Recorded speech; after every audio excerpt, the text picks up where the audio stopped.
was raised in a conservative Jewish family in Philadelphia. The culture was materialistic and judgmental. I went through my teens as an atheist. Since learning of the Holocaust at age 8, I had turned angrily against any early belief in God. How could God exist and permit such a thing to occur? At age 17, just after graduating high school, I was devastated by a sudden, fatal heart attack that took my father's life unexpectedly. I loved him dearly and felt abandoned. To add insult to injury, I learned during the mourning period that the prayers of we 3 survivors, my mother, my sister, and myself, did not count because we were women. Furious, I turned to Eastern mysticism for comfort. My relationship with my mother, which had never been good, deteriorated to the point where I left home. During the summer of 1970, I moved to California, looking for adventure, a new life, and inner peace. I got all of this in a dramatic and unexpected way while staying in Venice Beach outside of Los Angeles in July 1970, when a motorcycle accident led to my near-death experience. The motorcycle ride, my first, was part of a celebration of arrival. A boy I met took me to see the play Hair, which celebrated the hippie counterculture and the age of Aquarius, where mystic crystal revelation and the mind's true liberation will somehow transform our society into one of harmony and understanding. Riding back on a small highway where helmets were not required, we were struck by a drunken driver. I was thrown to the ground head first and suffered a fractured skull and numerous broken bones in my head. When the police arrived, they started to book the driver of the car on manslaughter charges. Since my head was so badly mangled, they assumed I was dead. This was not the case then. I spent 2 weeks in the hospital, where my fracture was sutured. I was given sufficient medication to handle the pain. When I was released, they told me to just take aspirin. Being too young and naive to understand what now faced me, I didn't argue with them. However, when I got to my temporary apartment, I was filled with such despair that I was determined that the first night would be my last. My pain threshold was very low, and the contusions that had torn off half the skin from my face shattered my self-image. I had no family to speak of, and nothing to live for. The pain was now unbearable, and no man would ever love the grotesque creature I had become. I lay down on the bed, becoming an agnostic as many atheists do in times of trial, and prayed from the bottom of my heart for God to take me. Somehow, an unexpected peace descended upon me. I found myself floating on the ceiling over the bed, looking down at my unconscious body. I barely had time to realize the glorious strangeness of the situation, that I was me, but not in my body, when I was joined by a radiant being bathed in a shimmering white glow. Like myself, this being flew but had no wings. I felt a reverent awe when I turned to him. This was no ordinary angel or spirit, but he had been sent to deliver me. Such love and gentleness emanated from his being that I felt that I was in the presence of the Messiah. Whoever he was, his presence deepened my serenity and awakened a feeling of joy as I recognized my companion. Gently, he took my hand and we flew right through the window. I felt no surprise at my ability to do this. In this wondrous presence, everything was as it should be. Beneath us lay the beautiful Pacific Ocean, over which I had excitedly watched the sun rise and set during the few days I had been there. But a greater magnificence directed my attention upward, where a large opening led to a circular path. Although it seemed to be deep and far to the end, a white light shone through and poured out into the gloom to the other side where the opening beckoned. It was the most brilliant light I had ever seen, although I didn't realize how much of its glory was veiled from the outside. The path was angled upward obliquely to the right. Now still hand in hand with the angel, I was led into the opening of the small, dark passageway. I then remember traveling a long distance upward toward the light. I believe that I was moving very fast and through an immeasurable vastness, but this entire realm seemed to be outside of time and space. Finally, I reached my destination. It was only when I emerged from the other end that I realized that I was no longer accompanied by the being who had brought me there. But I wasn't alone. There, before me, was the living presence of the light. Within it, I sensed an all-pervading intelligence, wisdom, compassion, love, and truth.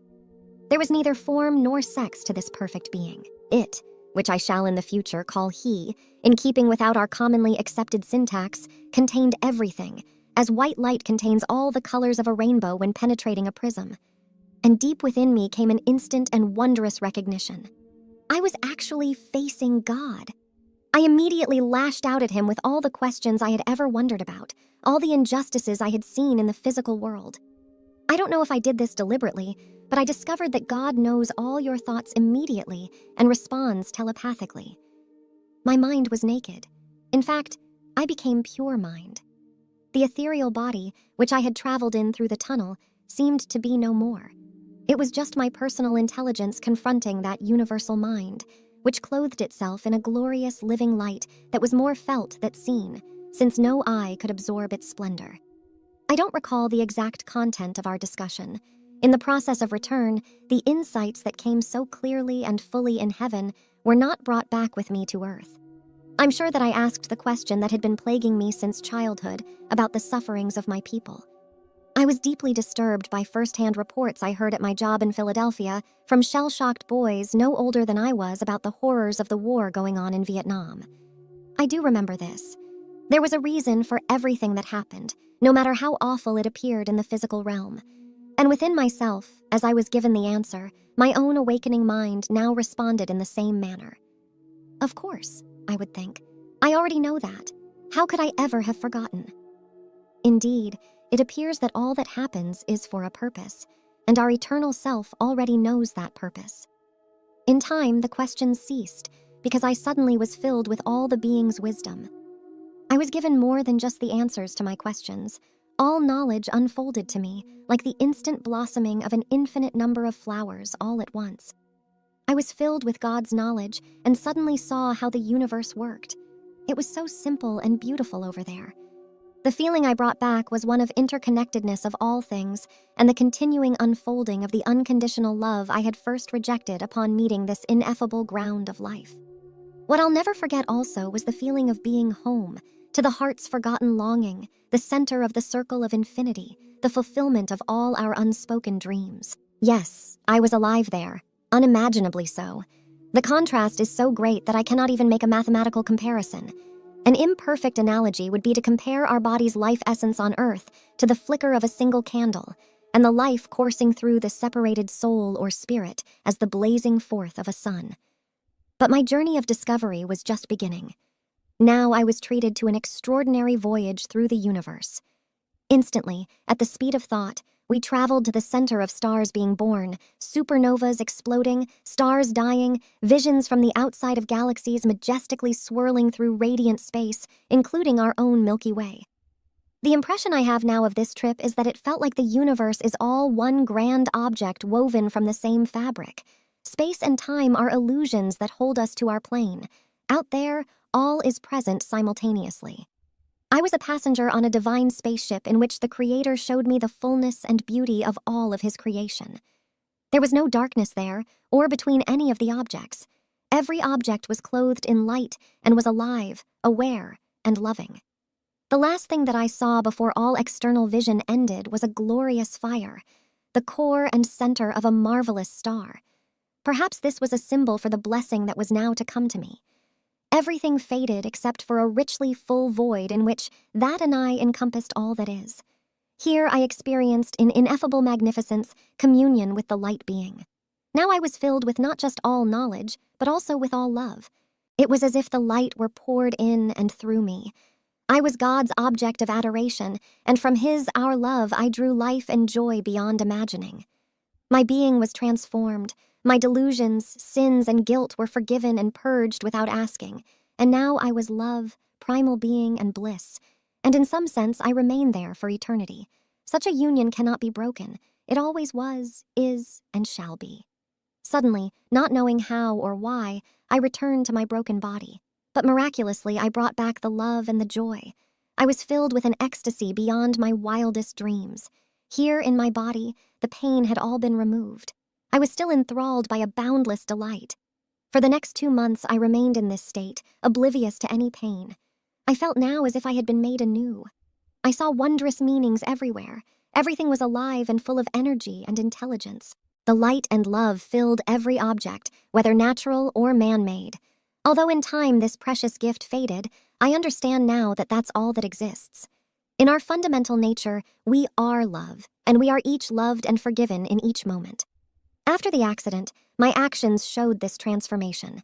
In the past, I had been painfully shy and felt myself unworthy of being loved.